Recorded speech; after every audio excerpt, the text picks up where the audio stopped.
Hoje o nosso papo é sobre tráfego pago e tráfego orgânico. Né? Existe uma série de mitos aí e de subverdades sobre esse assunto. A nossa estratégia de tráfego, como é que a gente tem a nossa visão em relação a tráfego. Aí, beleza. Acabamos de ver o suporte do Zane. Boa noite, Zane. Boa noite, Rafa. Beleza? Bom demais. Vamos fingir que a gente não passou a tarde inteira trabalhando junto, né? É. Faz tempo que eu não te vejo. Que a gente não passou a tarde inteira no Zoom fazendo planejamento. Nossa, como você tá, né? Faz tempo que eu não te vejo. Sejam todos bem-vindos, a galera que já está com a gente. De novo, a gente está fazendo live dupla. Então, estamos aqui no YouTube e estamos aqui no Instagram. Hoje o nosso tema, como eu estava falando agora há pouco, é sobre tráfego orgânico e tráfego pago. Direto quando eu abro perguntas lá nos stories, a pergunta clássica aparece. Eu devo começar por tráfego orgânico ou por tráfego pago? Eu devo optar por tráfego orgânico ou tráfego pago? Então, a ideia hoje é justamente a gente desmistificar isso, né? Derrubar essas crenças e esses mitos que existem em relação a tráfego. E aí, queria começar contando a história de como se criou uma comunidade de tráfego orgânico no Brasil. E aí, quando a gente fala de tráfego orgânico, no primeiro momento, vamos deixar claro que a gente está indo muito além do Google, né, dos resultados orgânicos do Google. Todo tráfego pelo qual você não paga é orgânico. Tá? Então, a gente já fica combinado que essa é a nossa definição de tráfego orgânico hoje. Então, se alguém clica no seu link da bio, no Instagram, e vai para algum lugar para onde você mandou, uma landing page para baixar um e-book, um link para se inscrever na sua newsletter, o seu site, o seu blog, seja lá o que for, isso é tráfego orgânico, você não pagou por ele. E todo o tráfego que você precisa impulsionar, ou que você precisa patrocinar, ou que você precisa criar uma campanha para ele, é tráfego pago. Tá? Então vai ser dessa forma que a gente vai se referir hoje, para não gerar confusão em quem pegar o papo no meio aí, ou quem estiver assistindo a gravação disso depois. E aí eu queria pedir para o Zani contar a história de como nasceram os eventos regionais de SEO no Brasil.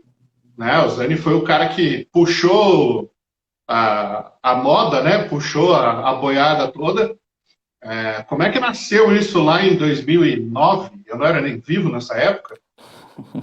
E remonta até a nossa história, né, Rafa? Remonta a história de como que a gente começou no mercado de marketing digital, que parece que começou em 2013, né? O mercado de marketing digital no Brasil. Mas a verdade é que, poxa, já se fala em marketing digital aí desde 2000 e bolinha, né? E a gente começou justamente por tráfego pago, né? As redes sociais, lá em 2007, 2006, quando a gente estava falando muito sobre tráfego orgânico, as redes sociais eram nada, né? Tipo, o YouTube tinha acabado de começar, vamos dizer assim. No Brasil era muito incipiente ainda o YouTube. Facebook, então, nem se fala, praticamente inexistia Facebook aqui. Então, todo o nosso papo, meu e teu, né, Rafa, era em relação a Google. Então, tipo, o que mandava era o Google. Então, aí sim a gente falava de tanto tráfego pago, né, comprar lá palavras-chave dentro do Google, quanto no orgânico, né, conseguir posicionar os sites lá dentro da rede de pesquisa do Google. Então, basicamente, esse foi o início de tudo. E ali a gente tinha muitos profissionais desenvolvendo site, acho que era o teu momento, né? Na época da tua produtora lá de site. E eu também, eu era um consultor de marketing digital na época, um consultor local, eu fazia sites para clientes da minha cidade. E, enfim, sempre o objetivo dos clientes era preciso vender, né? Preciso vender online, não basta só a gente colocar o site no ar lá e aí, como é que a gente vende? Então não tinha rede social, né? Hoje a primeira coisa que todo mundo pensa já, não, abre um perfil no Instagram, vamos fazer anúncio no Facebook. Naquela época era Google. Então tinha que dar um jeito de vender pelo Google. e aí a gente começou a falar muito sobre SEO. E aí começou a nascer a comunidade de SEO, né? Aí você tinha lá o Ricota com o blog da Mestre, né? Blog de SEO, não era nem agência Mestre ainda, era nem Mestre SEO, antes da Mestre SEO, acho que era SEO Dicas, alguma coisa assim. Nossa, aí teve alguma coisa antes de Mestre SEO? Isso daí nem eu lembro. Teve, acho que era o SEO Dicas, não lembro, né? E aí eu tinha um site sobre SEO, né? Que eu compartilhava o meu conhecimento no site das coisas que eu fazia para posicionar bem lá os meus sites, os sites dos meus clientes no Google. E aí eu tinha o SEOcast, que era um podcast também. Agora, pensa um podcast em 2007, tipo, praticamente ninguém ouvia podcast, né? Mas naquela época o pessoal já começou a seguir e aí começou a formar toda uma comunidade. E aí você já entrou mais ou menos por outro lado, que foi o fórum do Google lá, né? Eu não era um assíduo frequentador do fórum do Google, mas você já frequentava lá, né? E foi assim que começou, a gente começou a falar muito sobre tráfego orgânico. Então, basicamente, era isso, era conseguir trazer visitas através do Google, né? Peraí que eu estou fixando um comentário aqui, porque o pessoal está perguntando o tema da live, então já fica fixado para a galerinha saber. Vai ficar meio zoado aqui depois da gravação, mas já era. E eu lembro que naquela época estava explodindo o Twitter, né? Foi quando o Twitter explodiu no Brasil. Nossa, foi em 2009. Tanto que assim, a Paloma Sef, que é da nossa equipe de mídia na nova escola de marketing, a famosa Lomine, cara, é até uma história engraçada. Eu e o Vinícius perdemos o voo, né? A gente ia de carona lá para São José dos Pinhais, né? Onde fica o aeroporto de Curitiba, o que é uma grande farsa. Né? A mesma coisa que o vinho do Porto, que na verdade fica estocado em Vila Nova de Gaia, né? Então é outra grande farsa da humanidade. E aí a gente chegou atrasado, perdeu o voo, e a gente teve que voltar para dormir em Curitiba, porque não ia ter o que fazer, não tinha outro voo mais aquela noite. E aí a Paloma tinha tweetado o telefone celular dela, tipo, a pessoa sem noção. E aí a gente conseguiu pegar o número dela, conseguiu entrar em contato com ela. Ela foi junto com um amigo dela, o Rafael com PH, eu sou o Rafael normal, né? Como o pessoal pergunta por aí, e buscaram a gente no aeroporto e a gente foi pro bar. E aí no bar, trocando ideia, que pela primeira vez eu e o Zani trocamos ideia pessoalmente, assim, durante o dia ele estava enrolado na produção do evento, fazendo as coisas acontecerem, e foi ali que começou a nossa amizade, né? Ao longo dos 10 anos, agora 11. E naquela época você tinha a produtora de site, né? Você estava fazendo SEO, mas você tinha sites seus também naquela época, né? Eu tinha algumas coisinhas que eu brincava. Eu tinha um site de livros. Um pouco depois que esse site bombou, ele foi bombar ali para 2012, 13, que era o leialivro.com.br. Ah, isso mesmo, lembrando. Você tinha um monte de review de livro, né? A gente fazia review de livro para ranquear no Google. Então fazia tipo uma fichinha do livro, autor, ano de publicação, número de páginas, editora, aquela bobagemzinha, e fazia uma espécie de um review do livro. Esse review tinha muito conteúdo gerado por usuário, né? Até publiquei um videozinho na timeline do Instagram essa semana falando sobre isso. E aí a gente ranqueava no Google. E aí tinha um truque muito legal de tráfego orgânico na época, que era o seguinte: eu era afiliado do Submarino. Isso no primeiro programa de afiliados do Submarino. Nossa, e você colocava um parâmetro na URL, que era o e-comercial, aliás, interrogação, sub-AF-ID, né, que era o ID de afiliado Submarino, igual 839463. Eu lembro o meu ID até hoje, de tanto que eu escrevi essa porcaria. E aí a gente tinha 5.000 livros resenhados. E a gente começou a desenvolver uma série de técnicas de conteúdo para resenhar, para aparecer no Google. Então, por exemplo, a gente criava uma página do autor. Então eu pegava, sei lá, um autor que tinha muitos livros publicados, sei lá, Clarice Lispector. E aí eu fazia uma bio da Clarice Lispector, e nessa bio eu linkava para todos os livros dela. Aí o que acontecia? Quando alguém buscava um livro dela, a gente estava ranqueado no Google. Aí, depois de um tempo, o Augusto Cury começou a ficar muito famoso, né? Lançando um livro a cada 6 meses. O cara era um monstro de produção. Um atrás do outro, né? E aí a gente ranqueou para Augusto Cury, tinha tipo 500 mil buscas por mês no Google para Augusto Cury, e aí a gente levava a pessoa para essa página, botava um iframe para marcar o cookie de afiliado do Submarino, e aí quando a pessoa clicava para ir comprar o livro, a gente recebia a comissão. Eu recebi, cara, ali entre 2012 e 2014, uns 400 mil reais de comissão de afiliado no Submarino.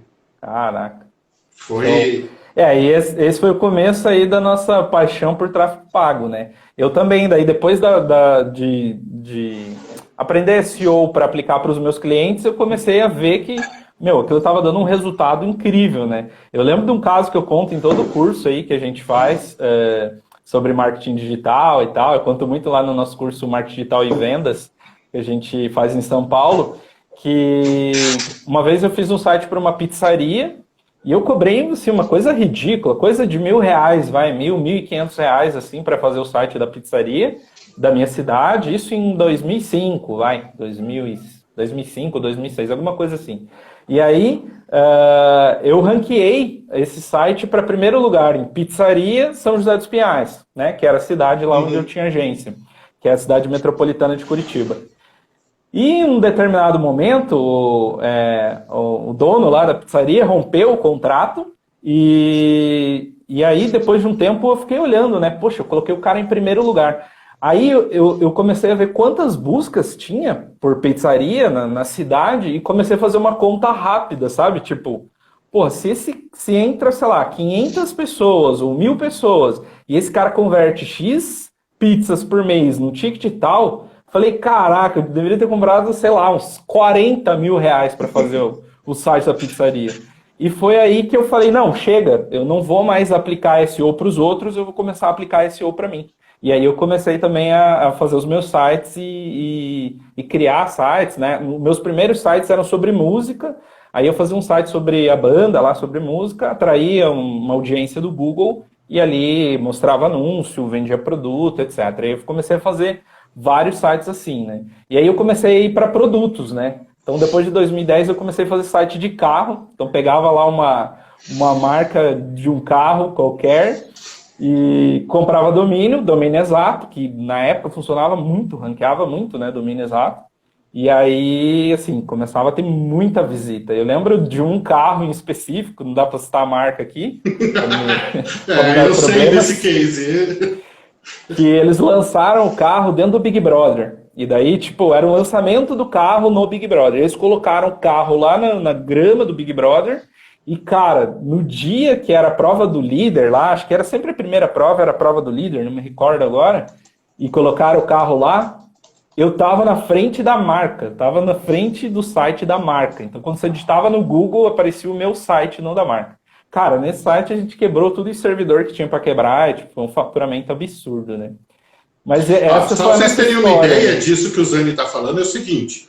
Imagina, vamos pegar um carro que não vende no Brasil, mas vamos supor que vendesse e fosse muito popular. Por exemplo, o Tesla. Então tem lá Tesla Model S. E aí as pessoas entram no Google todo dia e procuram Tesla Model S. Aí a Tesla pega um carro, bota no Big Brother e todo mundo vai buscar novo Tesla Model S.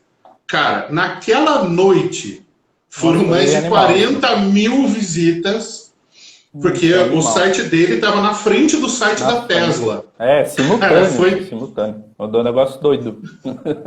E aí, essa foi a nossa história, né, Rafa, com SEO. Aí que vem o tráfego pago, né, que na verdade a gente começa a ver ali 2011, 2012, o Google começa a atualizar o algoritmo, e a gente começa a tomar porrada no orgânico, né? A gente dominava o orgânico, eu, você, mais a galerinha lá da época de SEO, dominava ali as buscas, os nossos sites eram os mais bem posicionados lá no Google. Aí a gente começa a tomar porrada, né? Uma atrás da outra nas atualizações do Google. E aí a gente começa a fazer um esforço, vamos dizer assim, uma migração para tráfego pago, né? Aí a gente começa a ir atrás de Google Ads, Facebook Ads, até já existia, mas era, tava começando. Não, era muito incipiente isso. Foi começar a ganhar mais mercado no Brasil, acho que, sei lá, 2014, 2015. Que daí ficou robusto, né? E aí a gente começa a É, ir para tráfego pago, né? Que é o nosso outro tema da live aqui, que aí foi começar a aprender esse jogo aí das redes sociais, que daí começa a crescer, né? Vertiginosamente, todo mundo começa a migrar em massa para o Facebook e cada vez mais forte, e aí a gente já começa a mudar totalmente as estratégias ali, né? De e marketing até digital. para contar para a galera, tipo, o que é que a gente faz e que aí a galera consegue copiar, consegue implementar no próprio negócio. Ali em 2012, o tema marketing de conteúdo começou a ficar mais quente no Brasil e as pessoas começaram a se interessar por isso. E eu olhei para isso de lá de trás com o olhar de um profissional de SEO e com o olhar de um profissional de marketing. Né? Então, eu fui palestrar num evento e os fundadores do evento me conheceram palestrando no evento do Zani. Então, em 2009 eu fui no evento do Zani em Curitiba, em 2010 eu voltei ao evento como palestrante, os caras me viram palestrando, aí eles iam fazer um evento em Floripa, que era o Olho SEO, em maio de 2011. O O grande Gabriel, Rodrigo, Jimmy, o Rodrigo Dini. Rodrigo, Jimmy. E aí o Gabriel, que era um amigo nosso, um cara da comunidade, foi impedido de palestrar, tipo, 15 dias antes pelo chefe dele, que é o otário mais conhecido da internet brasileira, né? O mal iluminado, para quem quiser pegar referência aí. E aí os caras me ligaram. Eles falaram, cara, a gente viu tua palestra lá no SEO Camp e a gente está com uma vaga aqui de última hora. Né? E aí ficou rodando na comunidade de SEO que eu era o SEO Step. Né? Então, tipo, precisou de um step de última hora, chama o cara lá que ele fala. E foi engraçado porque eu tive que olhar todo mundo já posicionado, né? Então um cara ia falar de link building, o outro ia falar de estrutura de HTML, o outro ia falar de políticas do Google e coisa e tal, e eu tinha que escolher um tema para falar. Eu falei, vou falar de conteúdo, né? Eu gosto de conteúdo, eu faço conteúdo e coisa e tal. E aí resolvi falar sobre estratégia de conteúdo. Tipo, ninguém falava sobre isso no Brasil. E funcionou bem pra caramba. A palestra viralizou no Twitter e no SlideShare. E aí eu e o Zani inventamos nessa ocasião mais uma técnica de tráfego orgânico. Você ganhou a capa do SlideShare, né? Tipo, você saiu na capa do SlideShare, você ficou um tempão lá como mais visto, né? Tipo, deu 25 mil visualizações dos slides. A Aline pegou a referência aqui, iluminada dos infernos. E viralizou muito no Twitter. Então a galera usava a hashtag do evento, né? Naquela época a hashtag, bom, não que hoje não seja, mas enfim, naquela época a gente escolhia as hashtags do evento, então viralizou lá como Olhó SEO, estratégia de conteúdo e coisa e tal, deu 25 mil visualizações. E aí a gente foi buscar no Google estratégia de conteúdo, e a palestra estava em primeiro lugar. Só que, logicamente, ninguém buscava por estratégia de conteúdo, porque era um termo que ninguém conhecia na época. Só que aí eu chamei o Zani e eu falei, cara, vamos fazer um teste? Vamos criar uns slide shares para a gente tentar ranquear no Google para palavras que são populares. Aí a gente fez uma apresentação que era chamada Marketing Básico, que tinha, sei lá, 3, 4 mil buscas no Google na ocasião, e a gente subiu essa apresentação. Cara, em 2 semanas ela estava em primeiro lugar no Google. Essa apresentação está lá até hoje. Quem for lá e buscar marketing básico vai ver a nova escola de marketing em primeiro lugar, mas vai ver que na primeira página do Google ainda aparece o SlideShare dessa apresentação. Ao longo dos anos a gente foi atualizando ele, mas é uma apresentaçãozinha bem simples. E aí a gente descobriu como fazer SEO usando o domínio dos outros. Aí começamos a fazer o teste com o administradores.com. Então, eu escrevi um artigo para o administradores.com com uma palavra-chave muito forte. A gente publicou lá e ranqueou no administradores.com um artigo nosso, e aí esse artigo trazia tráfego para a gente. E aí é que começa a entrar a treta com o conteúdo pago, mas a gente já chega lá. Né? Quem está acompanhando aí, vai pegando aonde a estratégia chega. Em 2012, eu voltei para o Olhó SEO, aí já para falar de marketing de conteúdo. Aí o termo já estava começando a pegar alguma atração. e já estava começando a ficar conhecido no Brasil. E a gente viu que o domínio estava livre. O Rony fez o teste ali, coloquei a palavra-chave aqui, continua em primeiro lugar. É nóis, mano. Há 10 anos em primeiro lugar. Em 2013, eu fiz a primeira palestra sobre marketing de afiliados. Foi lá no Olhó. Ninguém tinha falado ainda sobre marketing de afiliados. O Afiliados Brasil acho que não existia ainda. Ele foi Não, o Afiliados Brasil ele começou em novembro de 2013. Em novembro não, no fim de maio. Foi depois do Olhó SEO. Foi depois do Olhó que eu dei a primeira palestra lá sobre marketing de afiliado. E aí a gente resolveu pegar o domínio. Só que nessa ocasião, o registro.com exigia que você tivesse a marca registrada ou uma coisa que eles chamam de nome empresarial. Aí a gente foi estudar o que era o tal do nome empresarial. E se você tivesse na razão social da empresa as palavras-chave, você podia ficar com aquele domínio. Aí o que eu fiz? Liguei para o meu contador. Falei, Renato, muda o nome da empresa. De Web Estratégica Prestação de Serviços Limitada para Web Estratégica Marketing de Conteúdo e Prestação de Serviços Limitada. Mas vai ficar muito grande, vai ter que abreviar. Foda-se, faz, por favor. Aí o Renatão foi lá, fez. No que saiu a publicação na junta comercial, eu entrei na disputa pelo registro do domínio, mandei a documentação e peguei o domínio marketingdeconteúdo.com.br. Eu não sabia que você tinha mudado o nome da empresa para isso. Eu mudei o nome da empresa para pegar esse domínio. Jeff Bezos mesmo. Os anos avançaram, isso foi em 2013. Deixa eu fazer um parênteses aqui para quem não sabe, né? Que o nome da Amazon, diz a lenda, né? Na verdade, ninguém confirma isso. Que o nome Amazon foi escolhido como uma técnica de SEO, para ele estar lá em um dos primeiros lugares do Yahoo, que na época era o Google da época. Então, para descobrir novos sites, você entrava no Yahoo e ele era um catálogo de links, de sites. E o primeiro link, os primeiros links eram com a letra A. E diz a lenda que o Jeff Bezos escolheu a Amazon por causa disso, para ficar num dos primeiros lugares lá. Então, você usou uma estratégia Jeff Bezos aí para pegar esse domínio, hein?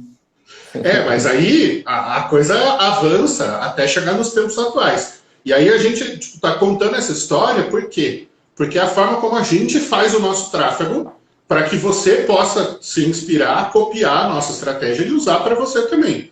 Né? A ideia das lives aqui é mostrar um pouco dessas histórias aí. A gente começou a produzir muito conteúdo no site marketingdeconteúdo.com.br. Ele foi ranqueando. Em 2015, eu lancei um curso com o Alex Moraes, do marketingdigital.com.br. Então, você vê que era uma máfia mesmo, de todos os caras que tinham os domínios mais foda. Os domínios a gente lançou um curso chamado Conteúdo de Resultados, que foi um curso muito, muito legal. Boa parte do conteúdo desse curso acabou indo para o meu livro depois, então foi um negócio muito vanguarda no Brasil, assim. E aí, em 2016, a gente lançou o conceito do que viria a ser a nova escola de marketing. E aí a gente usava o domínio marketingdeconteúdo.com.br. Em 2017, esse domínio teve 1 milhão de visitas. Só que ele não configurava uma marca. Então a gente tinha um domínio muito forte, marketingdeconteúdo.com.br, mas a gente não tinha uma marca legal.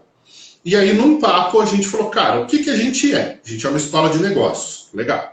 A nossa vertical é ensinar marketing. Marketing é o que a gente sabe ensinar melhor.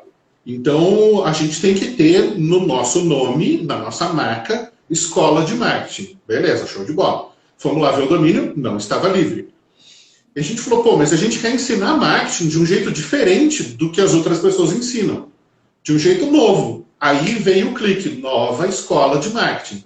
Olhamos o domínio, estava livre, pega na hora. E aí a gente redirecionou todo o tráfego do domínio marketingdeconteúdo.com.br para o domínio novaescolademarketing.com.br. Tanto que até hoje, se você acessar o domínio marketingdeconteúdo.com.br, você vai cair na nova escola de marketing. E isso permite com que a gente tenha mais ou menos 1,5 milhão a 2 milhões de visitas orgânicas por ano, vindo do Google e vindo de outros blogs, de outros sites, de outros e-books, que linkam para as matérias que a gente tinha lá no marketingdeconteúdo.com.br. Quem é aí do segmento, da área de marketing digital, sabe que o custo por clique é alto pra caramba. Então, se a gente fosse comprar esse tráfego pago, ele custaria aí, vou jogar baixo, tá? R$ 2 por clique, R$ 2,50 por clique. Cara, 1 milhão de visitas únicas por ano. A R$ 2,50 ao clique, eu estou falando de 2,5 milhões de reais só para vale comprar isso, audiência. Sim, e aí, sim, tipo, o nosso modelo de negócio ia quebrar. A gente não tem margem de lucro suficiente para gastar 2,5 milhões de reais por ano em tráfego. Só de tráfego, né? E na verdade foi aí que, né, até compartilhando um pouco com você, como que eu fiz essa migração para o tráfego pago, né? Como, assim, eu era forte lá em orgânico, então era muito bom em Google, etc. e tal, era referência na comunidade de SEO, eu tinha os eventos de SEO e eu comecei a fazer um movimento para o tráfego pago, porque justamente assim, quando o Facebook Ads começou a crescer, o leilão era muito barato, né? Vamos lembrar que tanto não tinha concorrência, né? Google AdWords na época, né? Hoje é Google Ads, quanto Facebook Ads, são um leilão. Então, quando o Facebook Ads entrou, era muito barato, né? Simplesmente conseguia gerar bastante tráfego por ali. E aí comecei a fazer esse movimento para tráfego pago e comecei a rodar muita campanha para venda, para medir ROI, etc. E eu acho que o Facebook inovou muito, né, com o produto de mídia dele. Tanto é que o Google veio na cola depois, meio que copiando a rede ali. De display, né? Copiou total. As estratégias do Facebook, porque se você olhar hoje o produto, apesar de todos os bugs da ferramenta que a gente tem para reclamar, assim, o produto é muito legal, né? E não tem o que falar, né? Vamos vir para 2020 agora, saindo um pouco da nossa história e trazendo hoje, né, para o momento atual. Cara, todo mundo tá no Facebook, são 150 milhões de pessoas. Aí você fala, mas a galera hoje tá no Instagram, não sei o quê, né? Para os mais jovens aí, o Instagram é do Facebook, tá? Então, mas está dentro do domínio do Facebook, né? Está dentro do domínio do Facebook. Enquanto a gente fala aqui sobre anunciar no Facebook ou no Instagram, são a mesma empresa. O Facebook tem mais usuários que o Instagram, aproximadamente são 150 milhões aí, já ultrapassam 150 milhões no Brasil. O Instagram vem aí crescendo muito, mas se você quer um resultado a curto prazo, em projetos novos que eu entrei, campanhas que a gente rodou para a escola, enfim, consultorias que eu dei nos últimos anos, se você quer um resultado imediato para amanhã, eu preciso de resultado para amanhã, você tem que entrar com tráfego pago, é indiscutível, né? Então, quando a gente fala de orgânico, que sempre foi o nosso forte, hoje a gente está falando de médio e longo prazo. E o Google tem ficado cada vez mais complexo, né? Ele está considerando cada vez mais coisas na hora de posicionar e classificar um site, né? Então, se você precisa de curto prazo, precisa ter resultado para amanhã, eu quero lead, quero cadastro, quero venda, você tem que entrar com campanha de mídia, não tem para onde correr. E uma coisa não anula a outra, né? O tema da nossa live é tráfego pago versus tráfego orgânico. O que eu devo fazer? Qual o caminho que eu devo seguir? Os dois. Se você ficar muito dependente de um ou de outro, você vai ter problema, invariavelmente, tá? Se você ficar muito dependente só de orgânico e estiver confortável, amanhã depois o Google muda lá o algoritmo, como ele muda o tempo todo e o teu site cai, você vai ter ali, você vai comprometer ali o teu faturamento. E se precisa de resultado e não tem tempo para ficar produzindo conteúdo, esperar que daqui 6 meses, 1 ano, o teu site vai ranquear, vai começar a gerar visita, e aí resultado, você tem que entrar no pago e tem que entrar forte no pago, né? Não tem para onde correr. A Aline está perguntando aqui, compensa aplicar SEO no meu site? Sempre, Aline, sempre.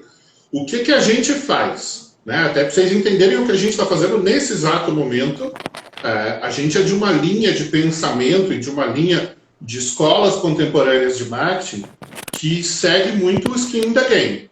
Então, assim, eu só posso ensinar aquilo que eu faço. Se eu ensinar a teoria, é bonito. Agora, se eu ensinar e comprovar na prática, aí é foda. Então, a gente gera muito conteúdo para ter visitação orgânica, para ter alcance orgânico, para atrair seguidores organicamente, para gerar tráfego organicamente, e aí a gente usa a mídia paga, o remarketing, para alcançar essas pessoas e vender. Então, assim, não tem como você depender só do orgânico, porque no orgânico, quando você faz uma oferta, principalmente para seguidores em redes sociais, você pede muitos seguidores, e se você não tem a mídia, se você não tem o remarketing para buscar esses clientes e fazer uma oferta para eles, você está deixando dinheiro na mesa. Né? Não dá para fazer só tráfego pago, porque fica caro demais e o modelo de negócio não fecha, né? Essa conta não fecha. E ao mesmo tempo não dá para ficar só no orgânico, porque você perde venda. Né? Você perde timing, você perde o momento de chegar nesses clientes. Então, o melhor dos mundos é trabalhar com as duas estratégias em conjunto. Então, você sempre vai estar gerando conteúdo. A gente tem feito mais conteúdo ao vivo, a gente tem feito mais conteúdo em co-marketing. Então, para quem está acompanhando aí as últimas 4, 5 semanas, né, a gente fez conteúdo ao vivo para os assinantes do Essencial, a gente fez conteúdo aberto, a gente fez conteúdo com outras pessoas, o Alexandre Rodrigues, da NeuroExpert, fiz com a Vivian Lopes, fiz com a Laís Damasceno, fiz com uma baita de uma galera, o Zani fez com o Carvalho, que é assinante nosso, amanhã eu vou fazer uma com o Thiago Concer sobre vendas, que vai ser legal pra cacete, o Concer é um monstro de vendas, e aí a gente vai fazer um debate ao vivo sobre a integração entre marketing e vendas. E aí o que essas lives, o que esse conteúdo todo possibilita? Alcance. A gente cresce organicamente. Aí essa audiência que é criada organicamente, a mídia vai lá e traz de volta e fala, não, vem cá que eu quero conversar com você. E aí você faz uma oferta, sem perder seguidores, sem corromper o conteúdo, sem ficar incomodando as pessoas o tempo todo. E aí, quando fizer sentido para essa pessoa comprar de você, quando ela estiver no momento da jornada em que faz sentido para ela, aí você tem uma conversão.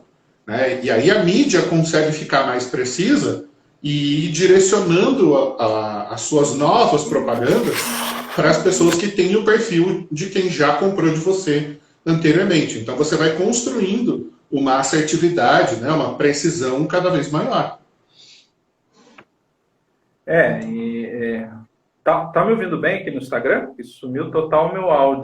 Tô te ouvindo tranquilo. No Insta tá redondo. Pelo Instagram, né? Eu tô te ouvindo pelo Instagram. Pelo Instagram. Então, beleza.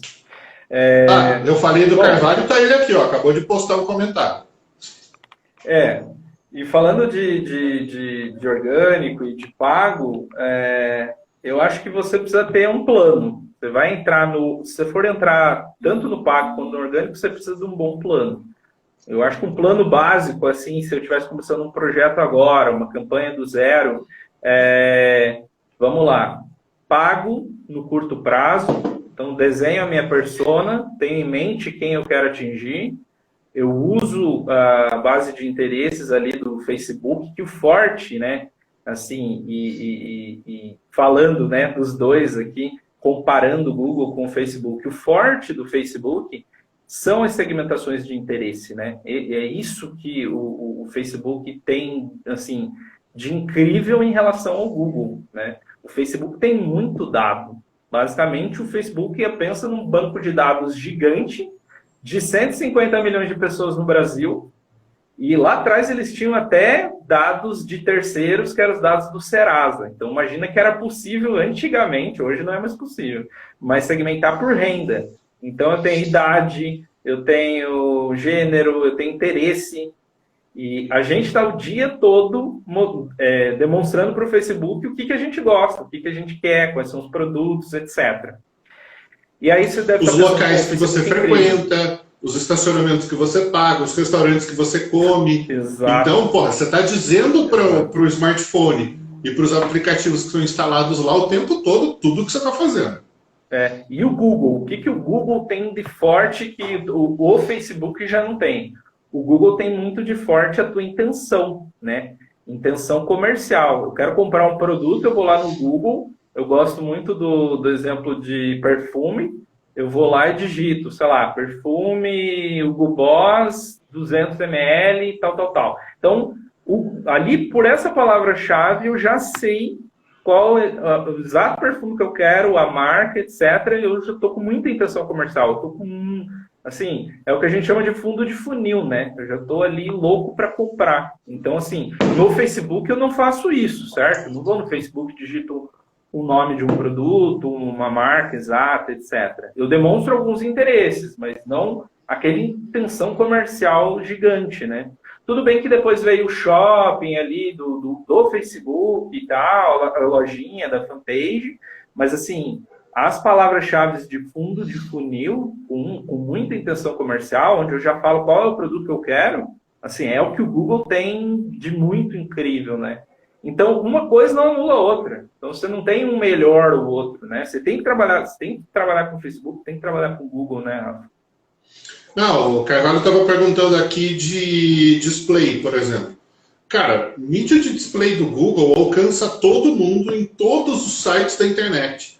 Todo lugar que você navega na internet, você tem lá um bloco de mídia do Google, né? Em qualquer blog, em qualquer site, você entra lá no r7.com. Cara, em todas as páginas você tem de 4 a 5 blocos de publicidade do Google. E aí você, como anunciante, pode explorar isso, que é o que a gente chama de mídia de display, né? Então você pode associar a sua propaganda a um conteúdo que o cara está lendo. Então, sei lá, ele está lendo sobre viagem e você bota um anúncio de viagem. Você pode usar remarketing. Então, falar, se for esse usuário aqui, que visitou essa página aqui, mostra essa propaganda aqui para ele, né? Que é uma coisa que a gente faz muito. Quem já foi perseguido por um banner da Netshoes, por exemplo, já viu rede de display, já viu remarketing funcionando. Você compra um tênis e, cara, você vai ver aquele tênis durante anos a fio, né? Vai ver aquela mídia. Você pode fazer o impacto contextual, então, por interesse. Então, eu quero pessoas que estejam lendo sites sobre videogames. E aí o cara vai entrar lá no R7 Games, e aí o Google vai mostrar aquela mídia de display baseado no interesse daquela pessoa. Então você pode pegar por assunto relacionado diretamente na matéria, você pode pegar por interesse de assunto que o cara está lendo, e você pode pegar esse cara pelo remarketing, um cara que já viu a sua oferta, ou que já passou pelo seu site, já te conhece, fica mais fácil você fazer uma venda para esse cara.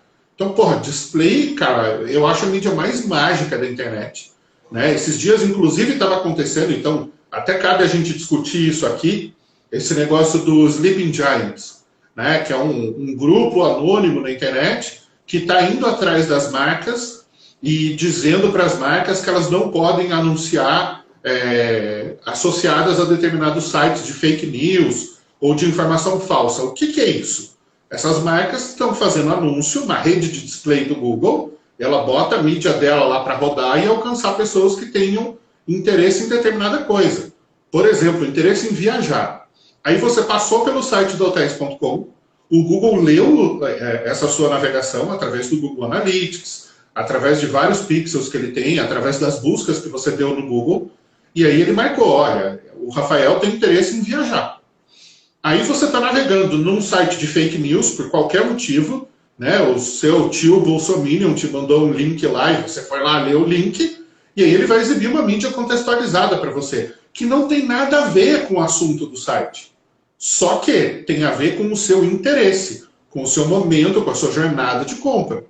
Aí o seu outro tio petista te manda uma outra notícia, cai num outro site de fake news e mostra uma outra publicidade da empresa. A empresa não tem nada a ver com isso, né? Ela não segmenta exatamente o site que ela quer. O que ela pode fazer, e o que o Sleeping Giant está fazendo, é justamente o contrário. É ir para as marcas e falar, olha, não anunciem nesses sites aqui, porque eles são sites de fake news. Então, até esse nível de controle, a mídia de display te dá, né? Você pode dizer onde você não quer ser exibido, né? Com quais assuntos você não quer ser relacionado. E aí vai do posicionamento de cada marca, entender onde ela quer aparecer e onde ela não quer aparecer. Dá um trampo do cacete filtrar isso tudo, mas é o trabalho do analista de mídia, né? É o trabalho que tem que ser feito quando você vai anunciar. E eu acho que na hora de você montar esse plano, né, para você escolher entre pago, orgânico ou os dois, né, que é o que a gente está indicando aqui, fazer tanto pago quanto orgânico, montar esse plano, tem que pensar na jornada do consumidor, né? Você tem que se colocar aí, colocar a tua cabeça, se colocar no papel do consumidor, do cliente, né? No Essencial a gente fala muito disso, no Essencial de Marketing Digital a gente tem um monte de aula, tem uma aula minha de funil, uma aula de jornada de valor, tem aula do Rafa de jornada do consumidor, que é basicamente fazer esse papel de cliente e pensar como é que o teu cliente ele vai e vem nessa jornada, né? Como é que ele procuraria a sua marca, como é que ele chegaria no seu produto, como é que ele poderia pesquisar isso no Google ou através das redes sociais, onde esse cliente está, e entender esse processo que ele faz para consumir algo ali na internet, né? E uma coisa que eu tenho muito presente para mim, assim, enquanto na rede social, a gente está falando de rede social aqui, a gente tem que despertar um interesse na rede social, porque né, quando eu estou na rede social, eu não estou com uma intenção comercial, eu não estou ali para... vocês não estão aqui para comprar alguma coisa, vocês estão aqui consumindo conteúdo, ou está rolando feed lá, está vendo bobeira no feed, está vendo vídeo engraçado, está vendo stand-up comedy, está vendo meme, você não está ali para comprar um produto. Então, na hora que o produto ele entra na rede social, o anúncio lá, ele é um invasor, né? Ele está fazendo uma interrupção, como a boa e velha TV lá, os anúncios da TV. Então, ali você tem que despertar um interesse. Se você já entra com um anúncio ali, compre, compre, compre, compre, para uma pessoa que não te demonstrou nenhuma forma de interesse comercial, você não vai ter resultado. O famoso anúncio Ciro Bottini, compre, compre, compre! Só hoje você não vai ter resultado, né? Mas você tem todo um poder, vamos dizer assim, do Facebook, do Google, da inteligência artificial deles, para te dizer quem é que está no momento de compra, ou quem são as pessoas que têm mais propensão a comprar algo, ou já compraram algo, ou as pessoas que têm mais propensão a se envolver com o conteúdo, a visualizar vídeo, a clicar em link, e aí você tem que usar tudo isso a teu favor, tá? Então vamos lá, rede social, despertar interesse, e Google é intenção comercial. Já no Google é o contrário, não vai ficar lá fazendo conteúdo ou ficar divulgando muito conteúdo, enfim, dentro da rede de pesquisa do Google que a gente chama de performance. Então, assim, o cara tá ali para comprar. Se você ficar enrolando, se você entrar na tua página lá e criar anúncios dentro do Google Ads com um monte de conteúdo, etc., e ficar enrolando ali na hora de mostrar preço, condição, forma de pagamento, você vai ter um desempenho ruim. Enquanto na rede social, o contrário. Quando você tirar alguém da rede social para levar para uma página de venda, você tem que construir a argumentação de venda. Você tem que estar ali, você tem que pegar o cara que nunca ouviu falar de você, explicar do teu produto, explicar da tua marca. Então, rede social, despertar interesse, Google compra, né? Basicamente, compre o meu produto.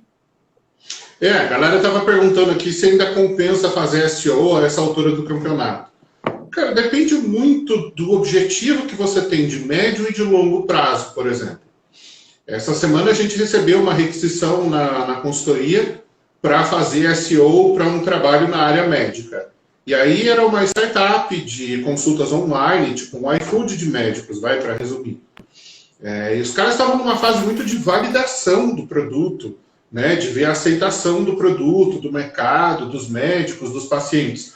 Falei, cara, assim, não é o momento de fazer SEO. Né? Antes de você ter certeza que as pessoas adotaram o produto, você não deveria fazer SEO.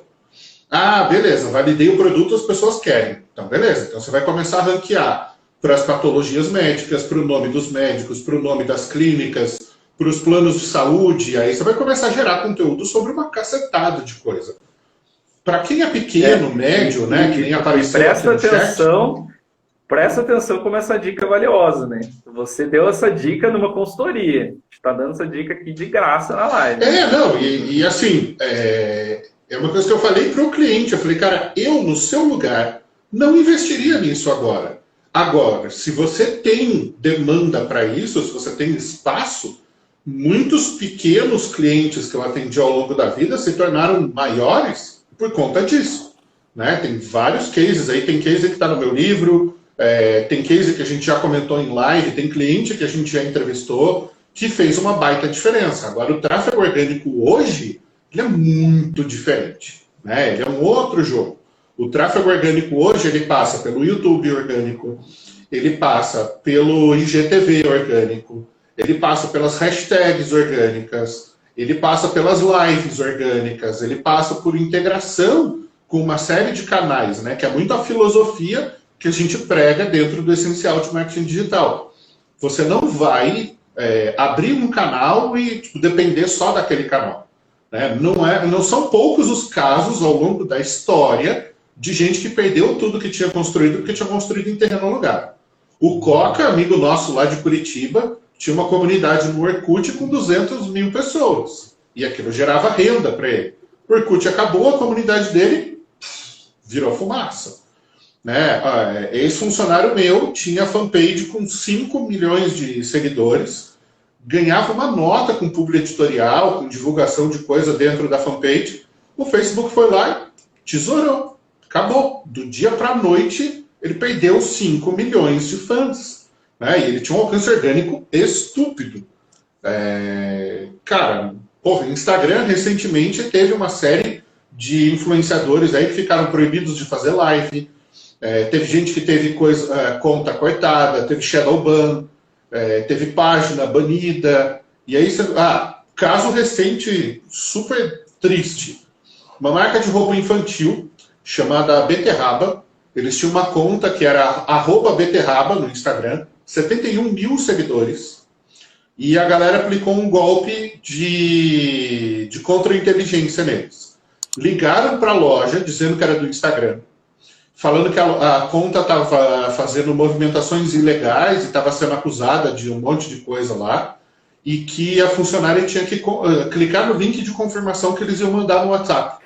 Mas os caras mandaram o link no WhatsApp, a funcionária da loja clicou, digitou a senha da conta deles no Instagram, e o que os caras fizeram? Roubaram a conta. Aí eles vão lá sabe, e né? A galera sempre acha que hackeamento é um negócio, o cara entrou no meu computador e tal. Uma das práticas mais comuns de hack é engenharia social, né? Fazer um hack offline, vamos dizer assim. Acabou com o negócio. Pegaram a conta, aí eles deixam a conta, 15 dias oculta, né, no Instagram, você não vê mais a conta, aí ele vai lá e muda o arroba, sobe essa conta com conteúdo novo, que ele sobe tudo em 10 minutos, e ele vende essa conta e esses 70 mil seguidores para outras pessoas. E tem muita gente que compra e aí faz grana com isso porque consegue gerar impacto, enfim. Então, assim, não dá para você basear toda a estratégia do negócio em uma única conta, né, em uma única rede social, até porque isso não é seu. Eu não tenho controle de para quantas pessoas o Instagram vai entregar meu conteúdo, ou o YouTube vai entregar meu conteúdo. Eu não tenho como dominar essa entrega. Então, deixa eu falar uma coisa aqui, antes que a gente só tem mais 10 minutos de live aqui. A gente falou de tráfego pago, né? E falou de tráfego orgânico. Mas tem um terceiro aí no meio desses dois, que é usar o tráfego pago para impulsionar o teu orgânico. Eu vejo muita gente produzindo conteúdo legal hoje, né? Você pregou a palavra, né, por anos de marketing de conteúdo, olha aqui atrás de mim aqui. O pessoal faz um conteúdo legal, você faz vídeo legal no YouTube, faz um vídeo bacana, faz conteúdo no feed do Instagram, enfim. Mas tem medo, ou sei lá, ou não sei o que é, que não usa o tráfego pago, né? Então, assim, use o pago para impulsionar o orgânico. Então, assim, às vezes com um pequeno orçamento, você trabalha campanhas de envolvimento, né, para fazer esse conteúdo andar, que é uma das coisas que a gente ensina no Essencial de Marketing Digital, justamente você fazer essas campanhas. E um detalhe, tá? Não use, né, esqueça fazer anúncios tanto no Instagram quanto no Facebook através do celular, né? Por favor, né? Cria lá um business, vai no computadorzinho lá, tá, gente? Para fazer anúncio no computador, lá você vai ter todas as opções possíveis, que é o mundo incrível aí do Facebook, todas as segmentações que a gente falou, para fazer o teu conteúdo andar. Então não adianta você ficar esperando do orgânico. Lá atrás, a gente contou a história aqui do Google, né, de como que a gente produzia conteúdo e tal, ranqueava no Google e etc. Mas hoje você depende muito do pago. Então, assim, não é errado, tá?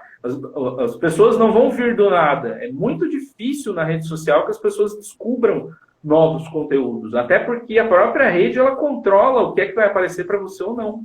Então, e ela vai entregar mais aquilo que mantém as pessoas mais tempo na rede, né? Oi? Tipo, ela vai entregar mais aquilo que mantém as pessoas.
Para as pessoas entregar mais vídeo. Se não fizer, vixe, caiu total. Ele não vai fazer essa entrega. Pior que eu não te ouço. Tá voltando aqui.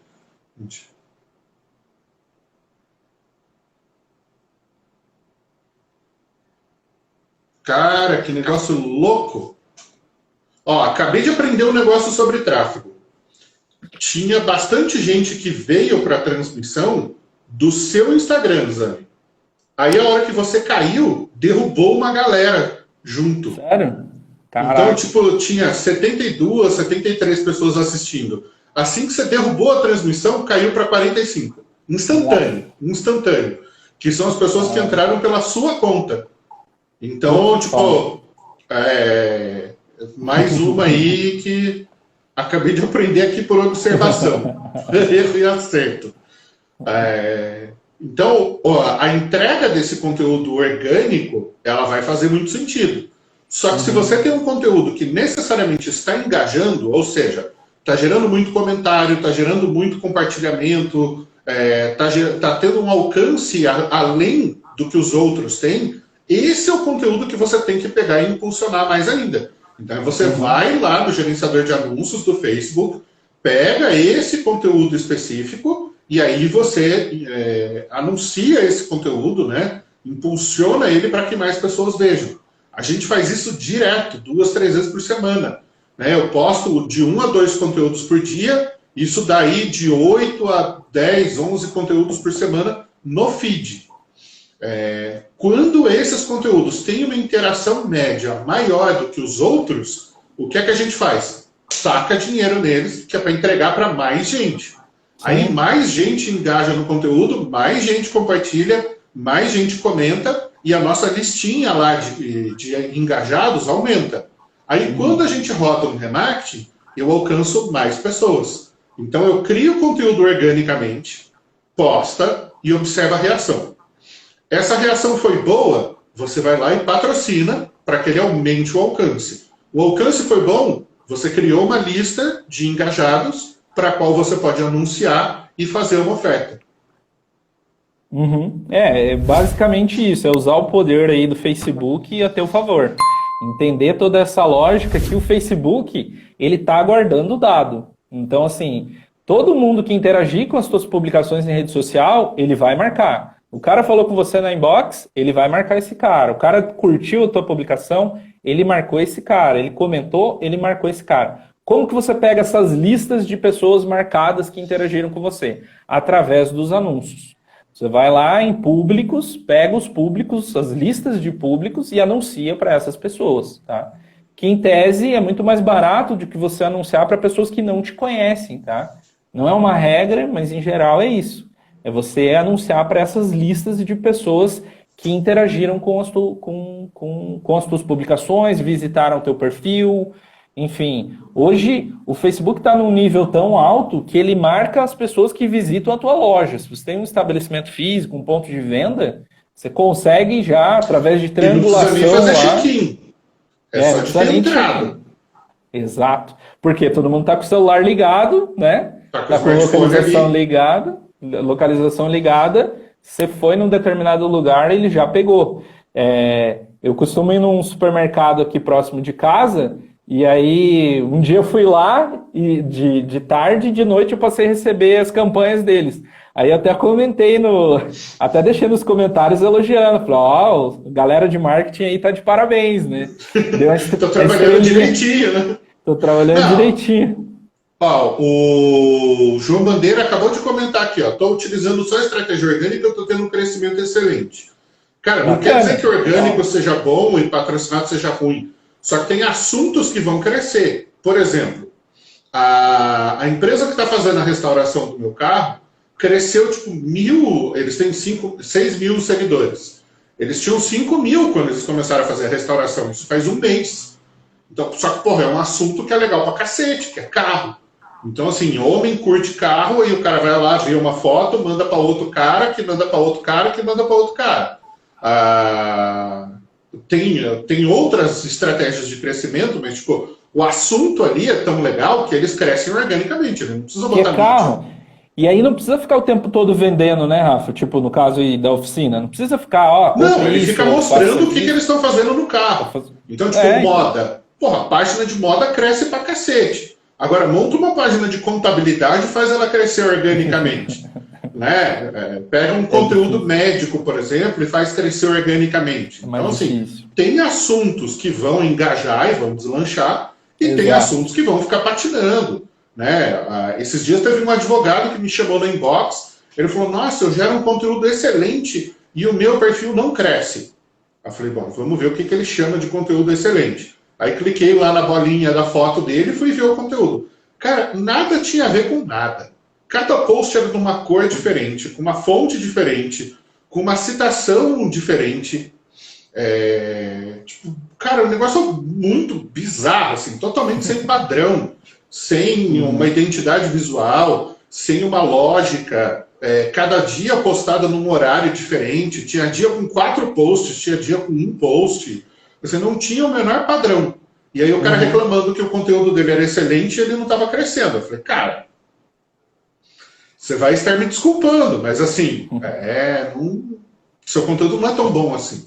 Né? Como ele faz, né, aquela história, todo pai acha o filho lindo. Né? Logicamente, não são todas as crianças que são lindas. Né? Mas é hormonal você amar. Senão, né, eu, por exemplo, não seria amado por ninguém. O Sidney colocou aqui, loja de iluminação. Porra, puta bagulho legal para estar no Instagram. Faz todo sentido.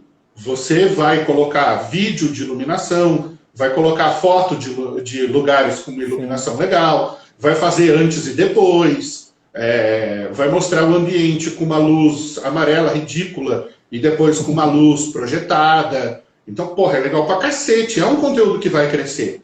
Agora vai lá fazer uma página de dentista, né? Com aqueles dentes tortos, com aquelas manchas, tudo. Pô, não vai rolar. Grande Fábio. Então... O nosso mentorando Fábio, que tem que enfrentar esses conteúdos aí. O Fabiano. Fabiano, puta, esse sofre, coitado. Esse só trabalha com coisa feia. Gente, acho que em menos de 1 minuto o Instagram vai derrubar a gente aqui. Basicamente, assim, resumaço em 30 segundos da live de hoje, não tem como escolher entre conteúdo orgânico e patrocinado. As duas coisas são complementares, são estratégias irmãs, siamesas, tipo, nasceram grudadas uma com a outra. Cara, olha quem tá aqui, Pedro Gregori, mano. Puta que pariu, esse é lá da época do SEO Camp. Pedrão, abraço pra você. 21 segundos restantes aqui. Para quem quiser continuar aprendendo marketing digital com a gente, eu e o Maurício Zani somos professores da Nova Escola de Marketing e você pode conhecer